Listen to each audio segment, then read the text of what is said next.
Welcome to the World News. I'm Randolf Jamias for stories around the globe. In Japan, Deputy Prime Minister, who also acts as the country's finance minister, traveled here in Myanmar on Wednesday. His visit is hoping to boost relations with a rapidly transforming country and also to support Japanese business interest in this region. Taro is scheduled to meet Myanmar's President Thein Sein and his counterpart Win Shin in the capital, Naypyidaw. This visit is the first high-profile overseas visit by a member of Tokyo's new cabinet since it took office last week. Last October, Japan had announced it would be writing off Myanmar's debt of about $6 billion in January. They also agreed to lend Myanmar another $600 million under highly favorable terms in 2013. Aso is one of Prime Minister Shinzo Abe's closest allies. His trip underscores the importance of the Southeast Asian country to Japan. A joint Japan-Myanmar consortium has signed a deal to develop 2,400 hectares of a special economic zone very close to Myanmar's largest city, Yangon. In the U.S., a large drill ship belonging to the Shell Oil Company ran aground off Alaska on Monday after drifting in stormy weather, company and government officials said. The ship, the Kulak, broke away from one of its tow lines on Monday afternoon and was driven to rocks just off Kodiak Island, where grounded at about 9 p.m. Alaska time. The 18-member crew had been evacuated by the Coast Guard late Saturday because of risk from the storm. There is no known spill and no reports of damage yet, but the Kulak has about 155,000 gallons of fuel on board. Meanwhile, in Japan, researchers at the University of Tokyo are using cells to fold microscopic origami shapes. The scientists hope that in the future, the use of tissue cells to fold structures will lead to next-generation medical devices and allow for the engineering of biological tissue. Ben Gruber with this report. Using the tip of a glass pointer, scientists are activating these microscopic sheets of plastic to fold into three-dimensional shapes, a process they call micro-origami. The researchers grew connective tissue cells on the seams of origami designs, allowing them to harness the traction force of the cells to fold the plastic sheets into different shapes. In another experiment, the researchers used rat heart cells to shape these tiny origami structures.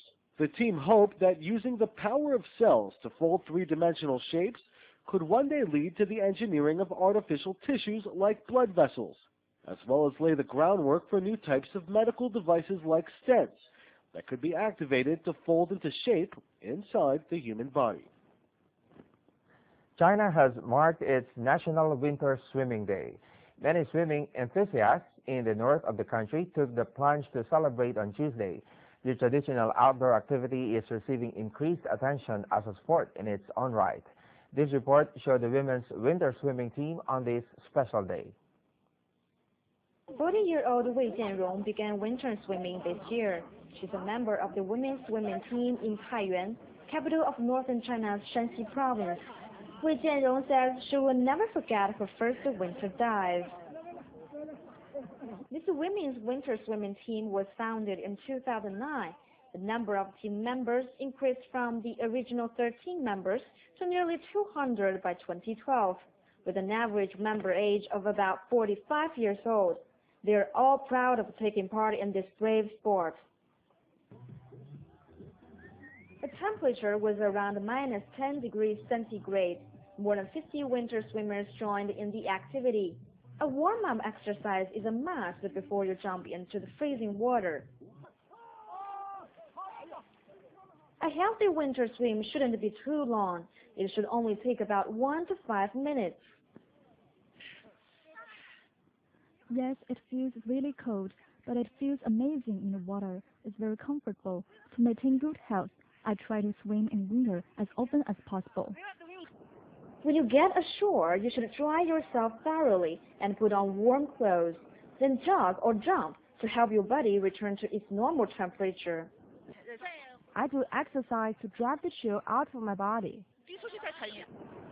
The event has attracted hundreds of people. Winter swimming is gaining in popularity as a way of keeping fit. People call it a sport of human vessels.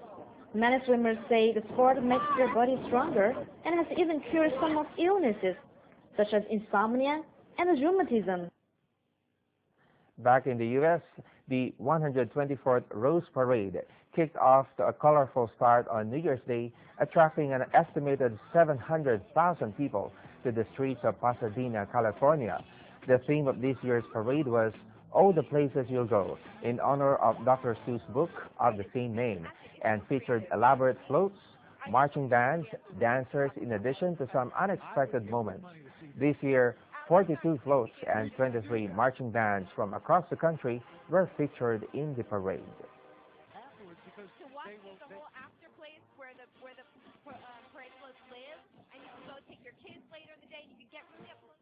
Now in Germany, temperatures of around 5 degrees gave Berlin's ice swimmers another start to the year than usual, as the local sales club took the plunge for the annual New Year's dip. Members took the plunge into 3.3-degree water in fancy dress, bikinis, and some in just their birthday suits. The club's odd members are also known as ice swimmers, as they meet every Sunday throughout the year. Aside from all the health benefits, it's also a way to clear groggy party heads. The Berlin Seals were founded in 1979 in what was then East Germany. And in sports, Felix Neureuter thrilled a large Munich audience on Tuesday by taking first place in the FIS World Cup Series.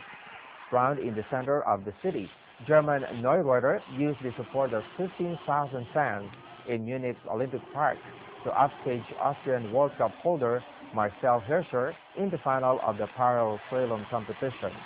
Hirscher still grabbled 80 precious points in the overall standings to close the gap on Norway's Axel Lund Svindal. Neureuter beat Austria's Hirscher in both runs of the final, winning second by 0.10 seconds for victory. Alexis Sincherot of France won the small final to take third place. Winner of the women's race was Veronika Velez-Guzulova of Slovakia. And that's the first half of our stories. Don't go away. We'll be back shortly.